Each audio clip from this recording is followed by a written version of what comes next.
The throne room of the Vryn Empire stretched wide like a dark ocean. Galaxy King Theron sat on his crystal seat looking down at the figures below him. His eyes were cold. They had been cold for 200 years. Spymaster Kirath stepped forward. She held a data pad in her six-fingered hand.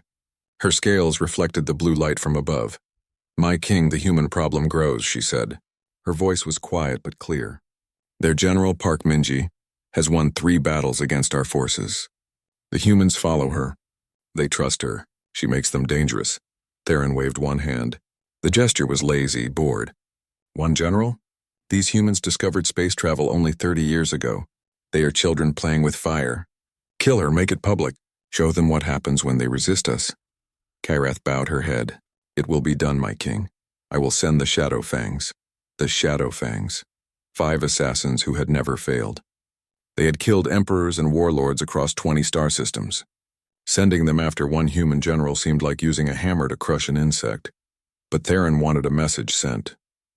The humans needed to learn their place. New soul sparkled under 3 moons. The city was young, only 20 years old, but humans built fast. They built like they were running out of time. Maybe they were.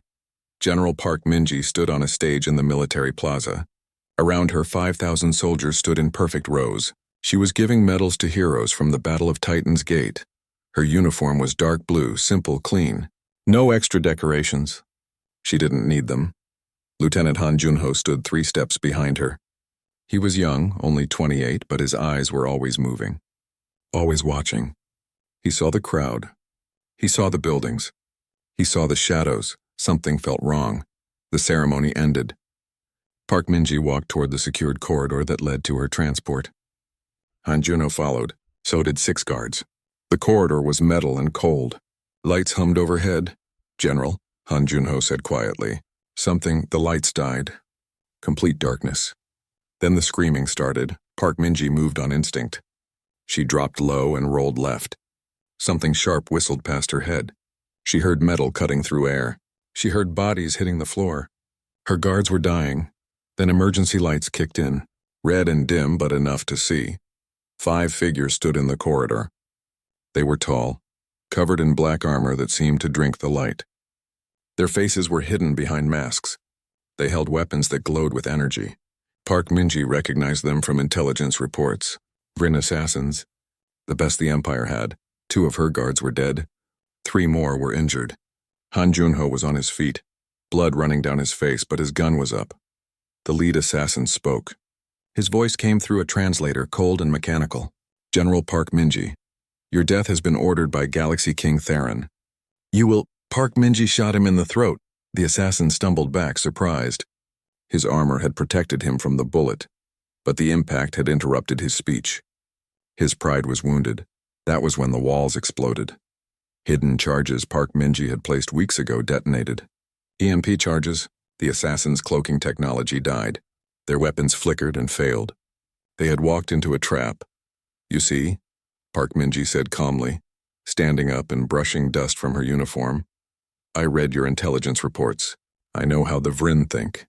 You are predictable. You always send assassins first. You always attack when your target is in public. To make a statement. So I prepared." From both ends of the corridor, human soldiers poured in.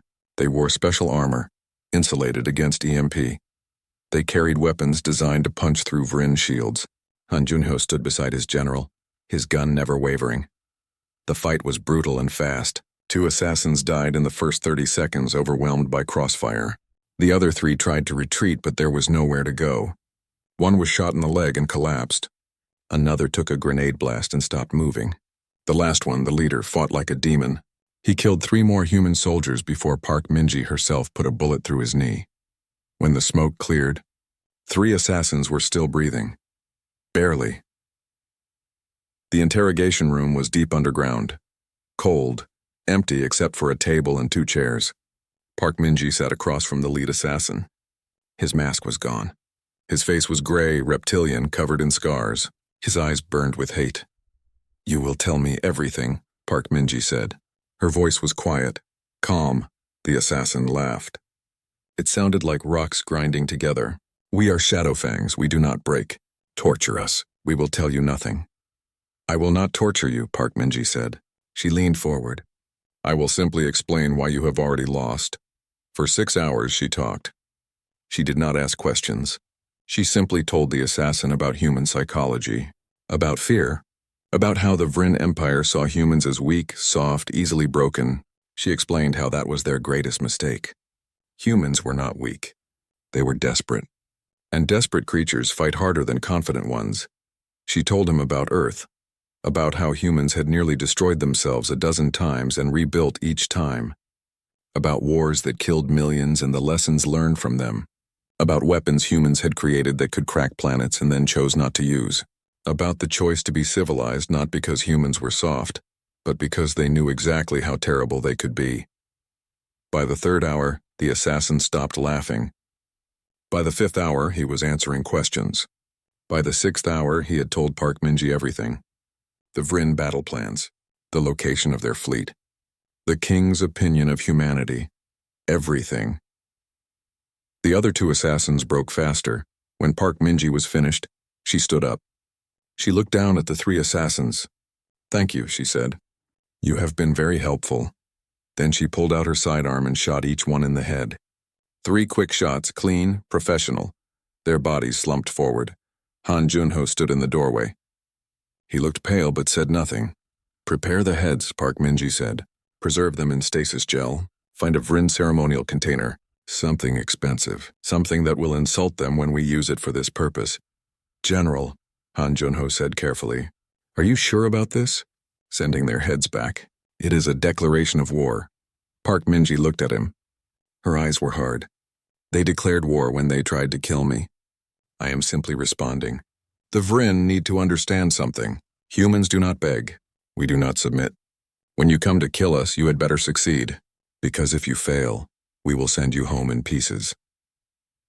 3 days later, a diplomatic courier ship arrived at the Vryn home world. It carried 1 package. The ship's crew did not know what was inside. They thought it was a gift, a peace offering. It was delivered directly to the throne room. Galaxy King Theron stood from his crystal seat. The container was beautiful, covered in traditional Vryn patterns, sacred symbols meant for honored dead. His court watched as he opened it. Inside were 3 heads floating in clear gel. The Shadow Fangs. Their eyes were still open, frozen in death. At the bottom of the container was a small card. 3 words in perfect Vryn script. Try harder. The card fell from Theron's hand. His face turned dark purple with rage. Around him, his court stood in shocked silence. No one had ever dared mock the Galaxy King like this. No one had ever killed Shadowfangs and sent their heads back as a message.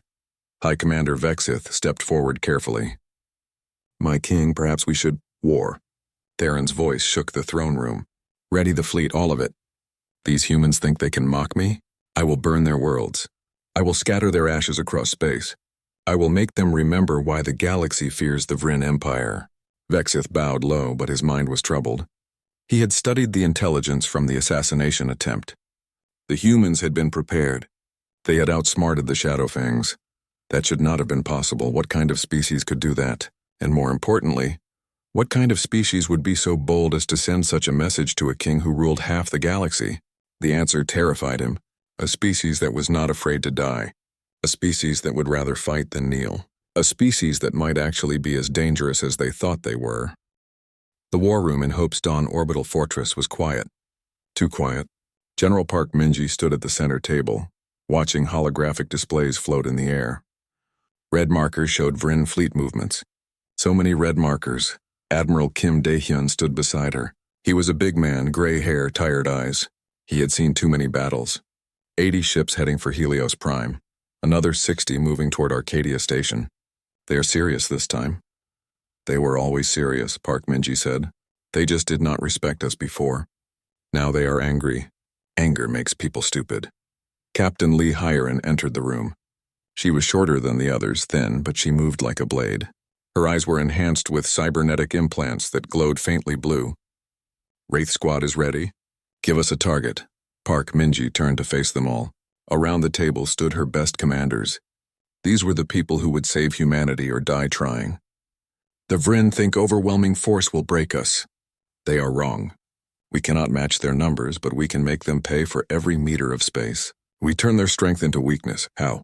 Someone asked. Park Minji smiled. It was not a happy smile. We cheat. Helios Prime was a mining colony. 200,000 people dug precious metals from dead asteroids and lived in pressurized domes on a small moon. It was not important strategically, but the Vrian chose it anyway. They wanted to send a message written in human blood. High Commander Vexith sat in his command chair aboard the warship Eternal Fang. Through the viewport, he could see his fleet. 80 ships. Enough firepower to crack a planet. The human defenders had only 12 destroyers and a few orbital platforms. It would be over in an hour. Maybe less. All ships, Vexith commanded. Begin bombardment formation. Target the orbital platforms first, then the colony domes. Leave nothing alive. The fleet moved forward. Beautiful, precise, unstoppable. Then the mines activated. Hundreds of small objects that had looked like space debris suddenly came to life. Gravity mines, Dr. Choi Ji-won's newest weapon. They did not explode. Instead, they created powerful gravity wells that pulled ships off course. Vrin vessels collided with each other. Their perfect formation shattered like glass. The human destroyers struck from 3 directions at once. They were small and fast, equipped with new weapons that burned through Vrin shields. Missiles with AI guidance systems that learned from each shot. Railguns that fired metal slugs at incredible speed. Energy beams that cut through hull plating like paper. Vexith watched in shock as 6 of his ships exploded in the first minute. 6 against an enemy that should have died instantly. Return fire. He roared. All weapons! The Vrin fleet unleashed hell. Plasma cannons lit up space. Missiles streaked toward human ships. For a moment, Vexith thought they had recovered. Then the orbital platforms opened fire. What Vexith had thought were simple defense platforms were actually massive railgun stations. They had been playing dead, hidden among the asteroids. Now they revealed themselves, firing enormous projectiles that could punch through capital ship armor. 3 more Vrin ships died. The battle turned into chaos. Human ships darted between asteroids using the rocks as cover. Vrin vessels tried to maintain formation, but the gravity mines kept disrupting them. Ships crashed into asteroids. Friendly fire killed dozens of Vrin crew members. Vexith's own flagship took 3 hits. Alarms screamed. His tactical officer reported casualties. 16 ships destroyed, Commander. 8 more heavily damaged. The humans are impossible, Vexith whispered. But it was not impossible. It was happening. The humans were fighting with a desperation and creativity his people had never encountered. They used every advantage, every trick, every weapon, and they were winning. After 4 hours, Vexith gave an order he had never given before. Retreat. All ships fall back. We will regroup, and the words tasted like poison. The Vrin Empire did not retreat. But if he stayed, he would lose his entire fleet. So he swallowed his pride and ran. Behind him, Helios Prime remained in human hands. The colonists cheered. They had survived. While the battle raged at Helios Prime, Captain Lee Hyerin was 3 star systems away doing her own kind of damage. Wraith Squad consisted of 12 soldiers. The best infiltrators humanity had. They wore black armor that bent light and moved without sound. Lee Hyerin led them through a Vrin supply depot in neutral space. The depot was huge. Mountains of supplies, ammunition, fuel, food. Everything the Vrin fleet needed. It was guarded, but not heavily. The Vrin did not expect anyone to attack this far from the front lines. That was their mistake. Wraith Squad moved through the shadows. They killed 3 guards silently. They reached the main computer core. Lee Hyerin plugged in a data chip that Dr. Choi Ji-won had designed. It contained an AI virus, not a virus that destroyed data. Something worse, something subtle. The virus would spread through the Vrin logistics network. It would change numbers. Coordinates would be off by small amounts. Ammunition counts would be wrong. Supply manifest would show food that did not exist. Nothing obvious, nothing immediate. But over time it would create confusion, mistakes, paranoia. The upload took 6 minutes. Then alarms started screaming. "We are compromised," Lee Hyerin said calmly. "Execute Plan B. We fight our way out." Vrin soldiers poured into the computer room. Wraith Squad opened fire. The fight was brutal. Humans were outnumbered 10 to 1, but they had better training and better weapons. Lee Hyerin moved like water. her cybernetic enhancements making her faster than human, stronger than human. She killed 6 Vryn soldiers in 12 seconds. But there were too many. One of her squad members went down. Then another. Lee Hiren grabbed the data chip and ran. Behind her, 2 more Wraith Squad soldiers died, buying time. They knew the mission was more important than their lives. Lee Hiren reached the extraction point with only 4 squad members left. Their ship was waiting. They launched just as Vryn fighters arrived. Missiles streaked after them. The pilot dodged and weaved. One missile got through. It clipped their wing. Alarm screamed. "We will make it," the pilot said through gritted teeth. They jumped into hyperspace 3 seconds before the fighters reached them. In the back of the ship, Lee Hiren held the data chip. 8 soldiers had died for this. But the virus was uploaded. The Vryn supply network was compromised. It was worth it. It had to be worth it. The second major battle happened at Arcadia Station. Admiral Kim Dae-hyun commanded the defense. He had 30 ships against 60 Vryn vessels. The odds were terrible, but Kim Dae-hyun had fought worse odds before. Arcadia Station was a trade hub, a massive structure in space where merchant ships from all over human territory came to exchange goods. Civilians lived there, families, children, 20,000 people who could not evacuate in time. Kim Dae-hyun would not abandon them. The Vryn fleet arrived in perfect formation. Their commander broadcast a message. "Surrender the station or we will destroy it. You have 1 hour to evacuate." Kim Dae-hyun sent back a single word. No, the Vryn attacked. But what they did not know was that Arcadia Station was not just a trade hub. It was a trap. Over the past month, Kim Dae-hyun had secretly installed weapons all over the station. Hidden railguns emerged from what looked like cargo bays. Missile launchers popped out of civilian sections. Energy shields that should not exist suddenly protected key areas. Even the civilian cargo ships were weapons. They looked harmless, but each one had been fitted with military-grade guns and armor. They were Q ships, false merchants. When the Vryn got close, these ships opened fire. The battle lasted 3 days, the longest 3 days of Kim Dae-hyun's life. Human ships darted in and out, never staying still, always moving. The station itself became a fortress, its weapons coordinated by advanced AI. Civilian volunteers manned gun stations, fired missiles, repaired damage. The Vryn lost ships. 10, then 15, then 20. Their commander could not understand how a simple trade station was killing his fleet. He sent boarding parties. They died. He sent more ships. They burned. On the 3rd day, the Vryn gave up. They retreated, leaving their dead behind. Arcadia Station still stood, damaged, scarred, burning in places. But standing, Kim Dae-hyun sat in his command chair, exhausted. His crew cheered around him. They had won. Against terrible odds, they had won. But Kim Dae-hyun did not cheer. He looked at the casualty reports. 4,000 dead, human and civilian. Each name was a weight on his soul. Victory, yes, but at what cost? High Commander Vexith returned to the Vryn homeworld in shame. His fleet was broken. His reputation was ruined. He walked into the throne room expecting execution.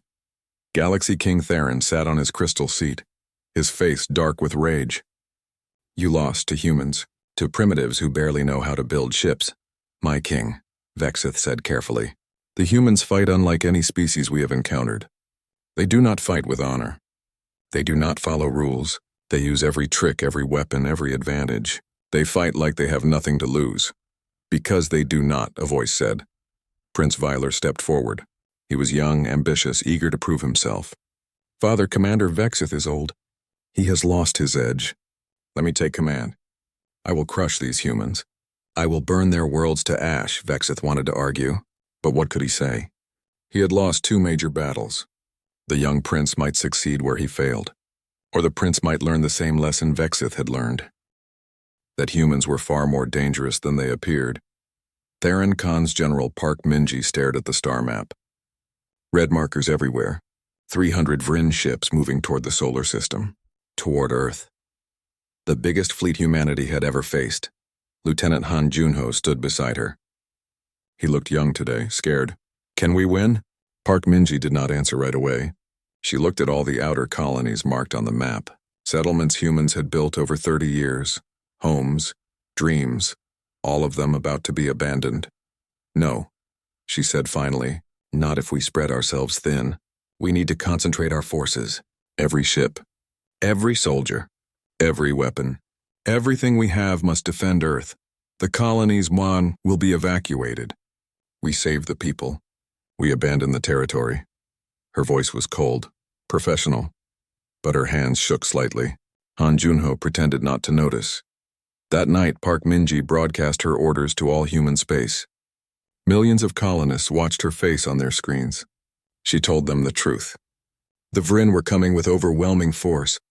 Humanity could not defend everything, so they would defend what mattered most. Earth, the home world. Pack what you can carry, she said. Leave everything else. Come home, we will fight together. We will survive together. Or we will die together, but we will not surrender. The evacuation took 2 weeks, the largest movement of people in human history. Ships carried millions back to Earth and the inner colonies. Some colonists cried as they left their homes. Others were angry. But they came. Because they trusted Park Minji. Because she had kept them alive this long. Prince Vyler stood on the bridge of his flagship, Judgment. Around him, the largest fleet in Vrin history spread across space like a metal ocean. 300 warships, thousands of fighters, ground assault divisions, planet-killing weapons. He felt powerful, unstoppable. Spymaster Kirath stood beside him. Her expression was worried. Prince Vyler, intelligence suggests the humans are preparing a strong defense. General Park Minji has concentrated all their forces at Earth. Perhaps we should... Should what? Vyler interrupted. Be cautious, fear them. These humans got lucky twice, but luck runs out. I have 300 ships. They have maybe 150. The numbers do not lie, Kirath. We will crush them. Kirath bowed her head and said nothing. She had studied General Park Minji. The human general never relied on luck. Everything she did was calculated. If she was concentrating forces at Earth, she had a plan. What kind of plan could stop 300 ships? The first battle happened near Jupiter. Admiral Kim Dae-hyun commanded the defensive line. 150 human ships arranged in 3 layers around Jupiter's orbit. Behind them, Jupiter's moons had been turned into weapons platforms. Orbital defenses, hidden mines. Everything humanity could build in 2 weeks, the Vrin fleet came like a hammer. They did not try to be clever. They simply charged forward. Overwhelming firepower against prepared defenses. It was brutal mathematics. If they lost 2 ships for every human ship destroyed, they would still win. The battle started at dawn. Human time. Earth time. Kim Dae-hyun wanted his people to remember they were fighting for sunrise. The first wave hit hard. Vrin missiles filled space. Human point defense systems shot down hundreds, but more got through. Ships died on both sides. Kim Dae-hyun watched the tactical display, his face carved from stone. He gave orders calmly. Rotate damaged ships to the back. Fresh ships to the front. Use Jupiter's gravity. Use the moons for cover. Make them pay for every meter. Dr. Choi Ji-won's weapons proved their worth again. Nanite clouds ate through Vrin hull plating. AI-guided missiles that learned from each shot. Stealth torpedoes that appeared from nowhere. And the new weapons she had saved for this moment. Gravity bombs that crushed ships from the inside. Radiation beams that cooked Vrin crews alive. Horrible weapons created by a woman who understood horror. The battle lasted 7 days. 7 days of continuous fighting. Crews slept in shifts. Wounded were treated in hallways because medical bays were full. Ships ran out of ammunition and rammed enemy vessels instead. Human pilots flew damaged fighters into Vrin capital ships, sacrificing themselves to buy seconds. On the 7th day, Prince Vyler pulled back. He had lost 70 ships, 70. The humans had lost 45. The math still favored him, but barely, and his crews were exhausted, scared. They had thought this would be easy. It was anything but. Kim Dae-hyun watched them retreat. His own fleet was in ruins, but Jupiter's line had held. Earth was still protected. While the fleet battled near Jupiter, Earth itself prepared for war. Park Minji walked through the orbital command center. Every approach vector to Earth was covered with defense satellites. The moon had been turned into a fortress. Mars contributed its fleet. Hidden weapons filled every orbit. Underground bunkers held civilians. The oceans themselves had been weaponized with missile platforms hidden in the deep water. She stopped at a window. Below, Earth turned slowly. Blue and white and beautiful. Billions of people down there trusting her to save them. Han Junho found her there. General, the Vrin are regrouping. They will attack Earth directly within 3 days. I know. She did not turn from the window. Junho, do you know why humans are dangerous? He blinked at the sudden question. Because we are adaptable? No, because we remember. We remember every predator that hunted us, every disaster that nearly killed us, every enemy that thought we were weak, and we learn. We adapt, we prepare. The Vrin think strength is about how big your fleet is, but real strength is about how much you are willing to sacrifice to protect what matters. She turned to face him. Her eyes were tired but fierce. The Vrin will come, and we will show them what humans do when you threaten our home. The final assault on Earth began on a Tuesday. 230 Vrin ships entered Earth orbit. The sky filled with metal and fire. Prince Vyler broadcast his ultimatum. Surrender now. Save your species, or we will burn your world to ash. Park Minji broadcast back. Her voice was calm. No, one word, but that word meant everything. It meant humanity would rather die fighting than live kneeling. It meant the Vrin had misunderstood humans from the very beginning. It meant this war would end only when one side could not fight anymore. The battle for Earth made the Battle of Jupiter look small. Human ships met the Vrin fleet in orbit. Every defense satellite opened fire. The Moon launched missiles by the thousands. Mars sent its entire fleet. Hidden platforms all over the solar system activated. Space filled with explosions, ships burned. Stations exploded. Orbital debris created deadly fields that killed more ships. But neither side stopped. The Vrin pushed forward. The humans pushed back. It was no longer about tactics or strategy. It was about will. Who wanted to win more? Who would break first? Captain Lee Hyren led what was left of Wraith Squad in a desperate mission. They boarded a Vrin ship using stolen codes, fought through corridors, reached the bridge, planted a virus in the command computer, barely escaped before the ship exploded. 2 more Wraith Squad members died. Lee Hyren was down to 3 soldiers now. 3 out of 12 original members, but the virus spread, ship to ship. It disrupted Vrin communications, made their targeting systems glitch, small things. But in battle, small things matter. Dr. Choi Ji-won activated her final weapon. A network of satellites focused sunlight into massive particle beams. The beams cut through space like the hand of God. 10 Vrin capital ships died in seconds, cut in half by concentrated solar energy. It was beautiful and terrible. Prince Vyler watched his fleet die around him. He had started with 300 ships. Now he had 90 functional vessels. The humans had started with 150. They had 40 left. Both fleets were wrecks. Both sides were exhausted, dead, broken. But Earth still stood. After 3 weeks of continuous battle, Vyler gave the order to retreat. Not because he wanted to, because he had to. His fleet could not fight anymore. His crews were dead or dying. His ships were falling apart. If he stayed, the humans would kill them all. As the Vrin fleet limped away from Earth, Park Minji broadcast one final message. Not to humanity, to the Vrin. You came to our home. You tried to kill us, and you failed. Look at your fleet. Look at how many died. Remember this. Remember that humans do not surrender. Remember that we will fight until our last breath. And think about whether you want to try this again. Galaxy King Theron watched the broadcast from his throne. His son had failed. Worse than failed, Vyler had been humiliated. The mighty Vrin Empire had thrown everything at one planet and been stopped. Around him, his court was silent, afraid. For the first time in centuries, the Vrin Empire faced an enemy they could not defeat through simple force. High Commander Vexith stepped forward. My king, I recommend we open negotiations. Negotiations? Theron's voice shook the room. With primitives? With insects? With equals, Vexith said quietly. The word hung in the air. Equals. The Vrin had never considered another species equal before. The idea was foreign, uncomfortable, but true. Spymaster Kirath provided her report. My king, our intelligence shows unrest in the Empire. 6 subject species are in open rebellion. They have seen that the Vrin can be fought, can be stopped. The longer this war continues, the more our empire fractures. Theron sat heavily on his throne. He looked old suddenly, tired. 200 years of ruling through strength and fear. And now one small species. The Human Defense Council chamber was tense. 15 people sat around a long table. Military commanders, government leaders, scientists. All of them stared at the holographic display showing General Park Minji's plan. It was insane. You want to attack Omega Station? A counselor spoke up, his voice shaking. That is the Vrin Empire's largest shipyard. It is in the heart of their territory. We would have to travel through 5 hostile star systems just to reach it. Park Minji stood at the head of the table. She looked tired. Everyone looked tired. The Battle of Earth had ended only 2 weeks ago.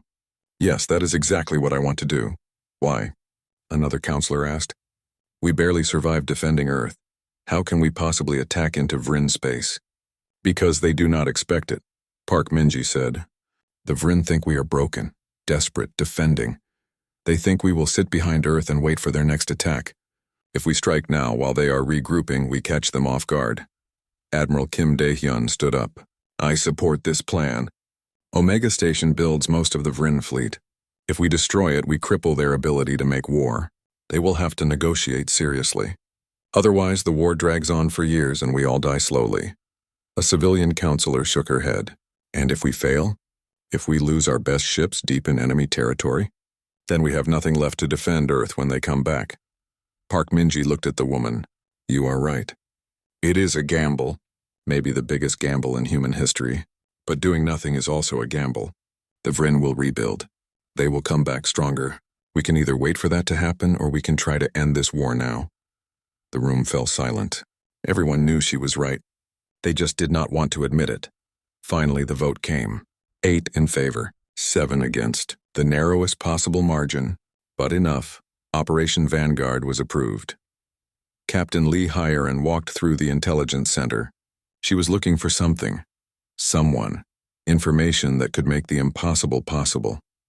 Her team had been monitoring communications across Vrin-controlled space.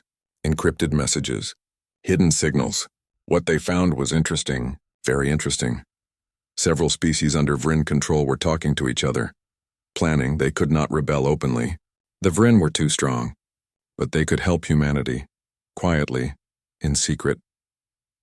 Lee Hyerin brought this information to Park Minji. General, we have potential allies. The Kelthri specifically. They control the fastest route to Omega Station. They are willing to let our ships pass through their territory if we help them later. What kind of help? Park Minji asked. Liberation. If we win, we help free their worlds from Vrin control. Park Minji thought about it. Making promises like that meant a bigger war. More fighting. More death. But without the Kelthri route, Operation Vanguard would take twice as long. More time for the Vrin to detect them. More time for things to go wrong. Set up a meeting, Park Minji said. I will talk to them myself. The meeting happened on a neutral station at the edge of known space. A place where smugglers and pirates did business away from government eyes. Park Minji arrived with only a small security team. She wore civilian clothes, not her uniform. This meeting needed to look like a coincidence, not an official diplomatic contact. 3 Kelthri representatives waited in a private room. They were insectoid with 4 arms and compound eyes.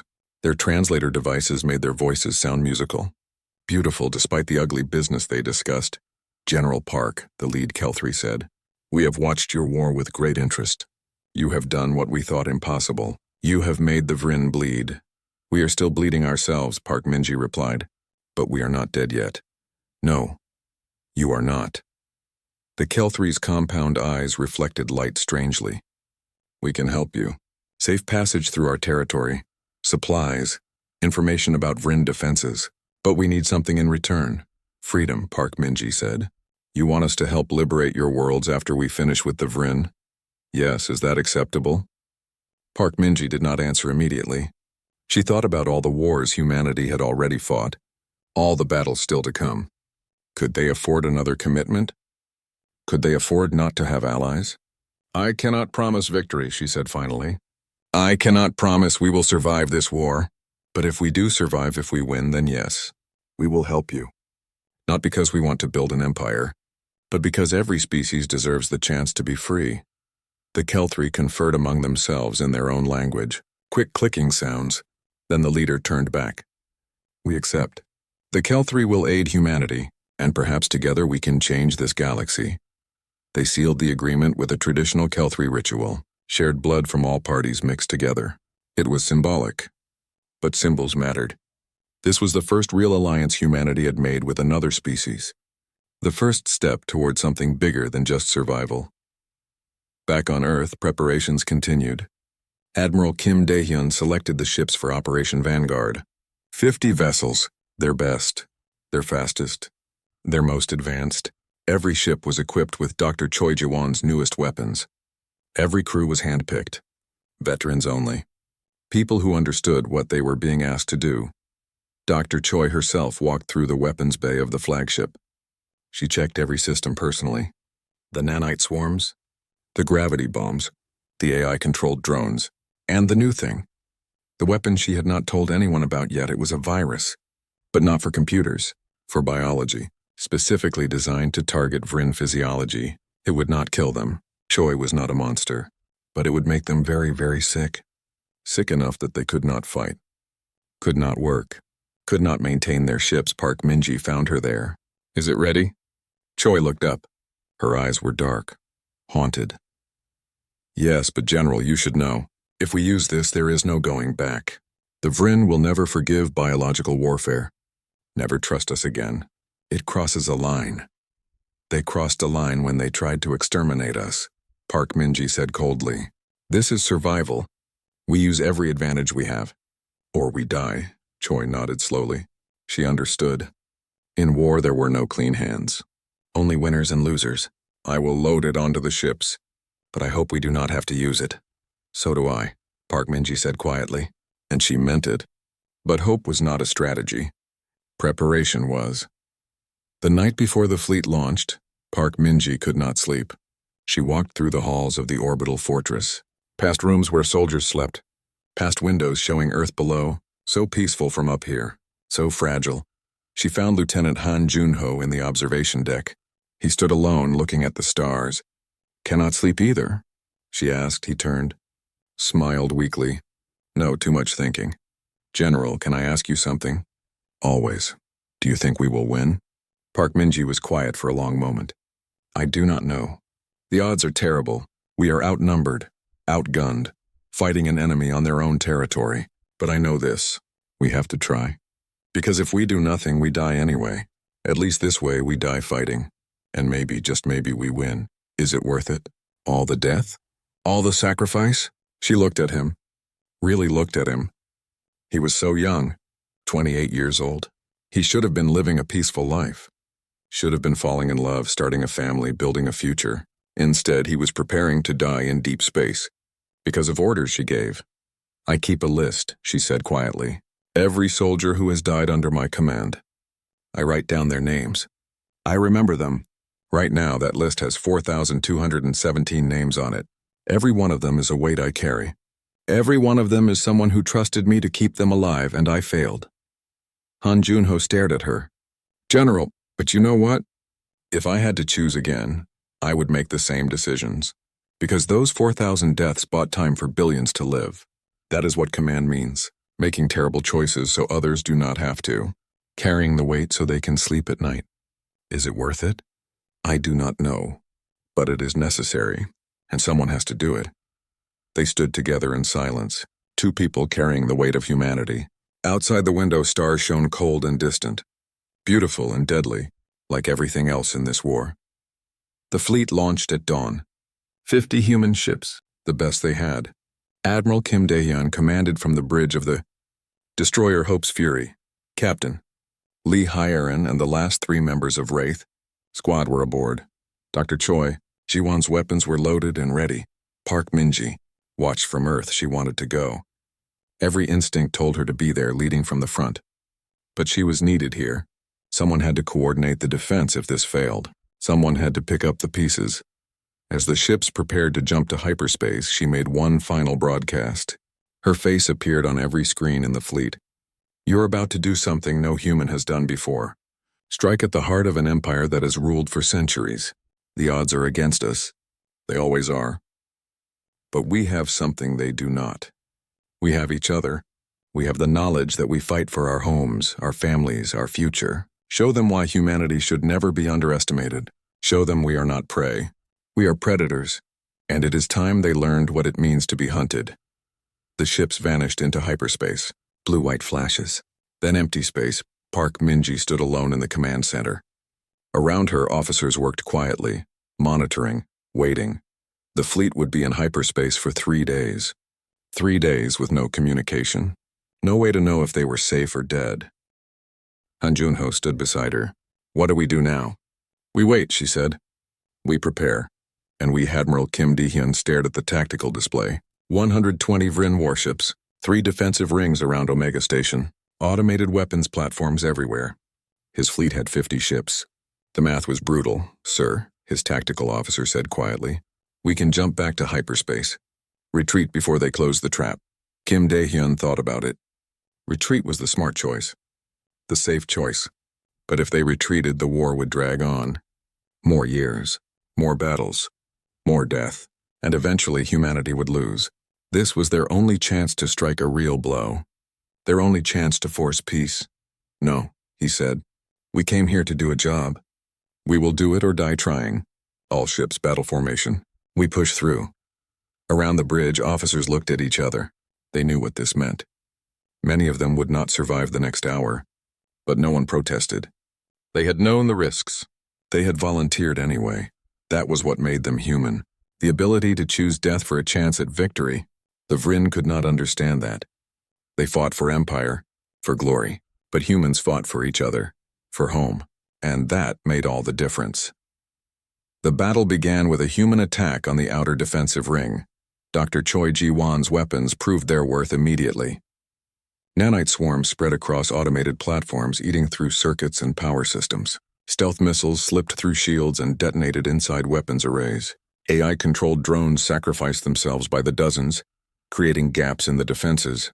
But the cost was terrible. 3 human ships died in the first 5 minutes, blown apart by overwhelming fire. 4 more took critical damage and had to fall back. Kim Dae-hyun watched the casualty report scroll past and felt each loss like a knife. These were his people, his responsibility. Focus fire on Section 7, he ordered. All ships. Create a corridor. Smaller vessels push through first. Capital ships provide covering fire. The human fleet concentrated its firepower. Missiles, railguns, energy weapons. Everything they had. The outer defensive ring buckled. A gap appeared, small, narrow, but enough. 6 destroyers shot through the gap. Behind them, the Vrin fleet moved to close it. But they were too slow. The destroyers were inside the defensive perimeter now. Behind them, the larger human ships held the line. Fighting. Dying. Buying time. Captain Lee Hyerin sat in the shuttle bay of one of the destroyers that had made it through. Around her, the last 3 members of Wraith Squad checked their weapons. They wore black armor. Carried enough explosives to level a city. Their mission was simple. Get onto Omega Station. Sabotage the reactor. Get out simple, but not easy. Never easy. You know, one of her squad members said, trying to smile. This is probably the stupidest thing we have ever done.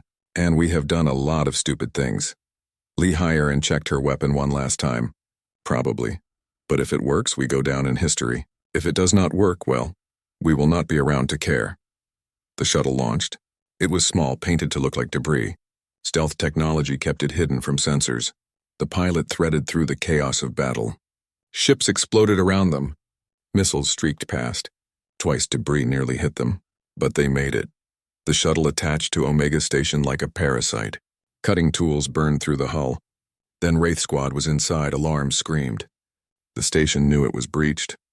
Vrin security forces rushed toward their position. Lee Hyerin and her team moved fast. They had studied the station layout for weeks. They knew every corridor, every access point, every escape route. They fought through 3 security checkpoints. Her squad was good. Better than good. The best humanity had. But Vrin soldiers were tough, strong, fearless. For every one they killed, 2 more appeared.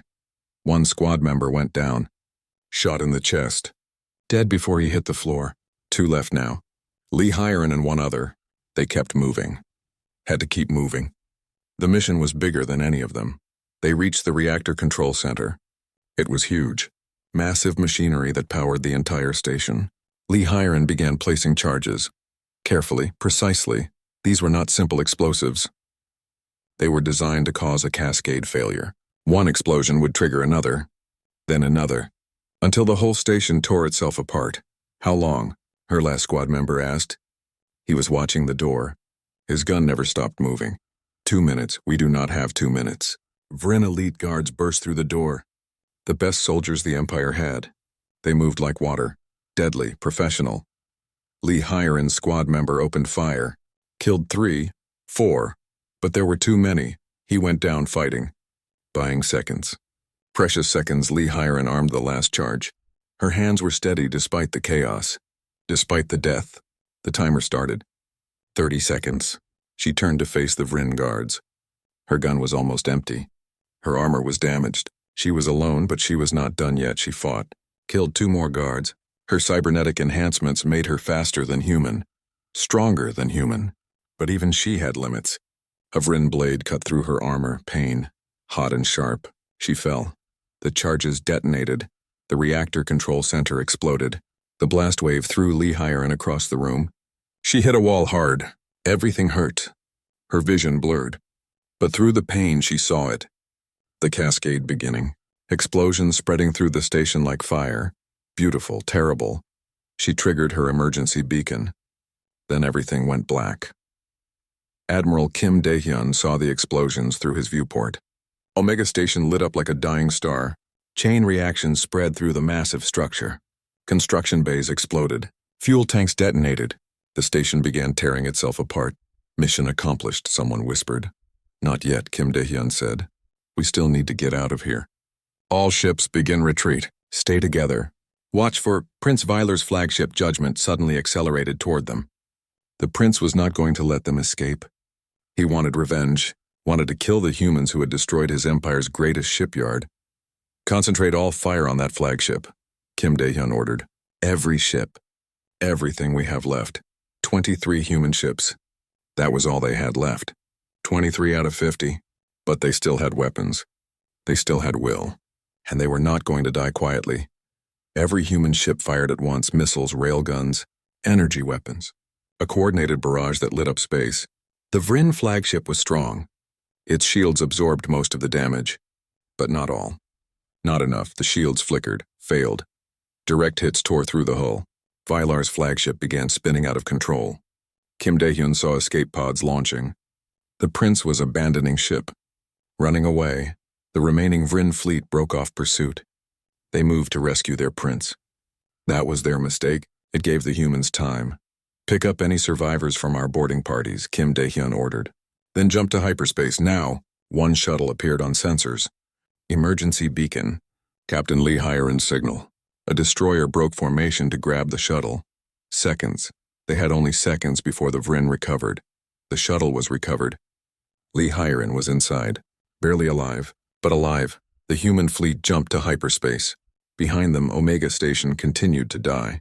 The largest shipyard in Vryn space gone, destroyed. It would take years to rebuild, maybe decades. The humans had done the impossible. Again. On Earth, General Park Min-ji received the report 3 days later. The fleet was returning. 23 ships survived. 27 lost. Thousands dead, but Omega Station was destroyed. The mission had succeeded. She broadcast the news to all of humanity. They had struck the Vryn Empire at its heart. They had proven that humans could fight anywhere, could win anywhere. The war was not over, but for the first time peace seemed possible. Lieutenant Han Junho found her afterward. She was alone in her office, staring at her list, the list of the dead. She was adding new names. 27 ships meant thousands of names, each one written carefully. Each one remembered. General, he said quietly, the council wants to meet with you. They want to discuss peace negotiations. She looked up. Her eyes were red, tired, but there was something else there too. Hope, small, fragile, but real. Peace. Do you think the Vryn will accept it now, after what we did to Omega Station? I think they have to. They cannot afford to keep fighting us. Park Min-ji nodded slowly. Then maybe all these deaths meant something. Maybe we actually changed things. In the Vryn throne room, chaos reigned. Galaxy King Theron sat on his crystal seat. his face dark with rage and something else, something he had not felt in 200 years. Feared Omega Station was gone, their primary shipyard, the heart of their military production. It would take decades to rebuild, decades during which the Empire would be weak, vulnerable. High Commander Vexith stood before him. My king, I must speak plainly. We cannot continue this war. The humans have proven they can strike anywhere. They have allies now. The Kel-3 helped them reach Omega Station. Other species are watching. If we continue, the entire Empire could fracture. Around the throne room, the council murmured in agreement. Even the most aggressive voices were quiet now. The humans had done what no one thought possible. They had hurt the Vryn Empire. Really hurt them. Prince Vyler had been stripped of rank, exiled. His failure at Omega Station was unforgivable. He had lost ships, lost pride, and nearly died himself. The young prince who had been so confident was gone, replaced by a broken man who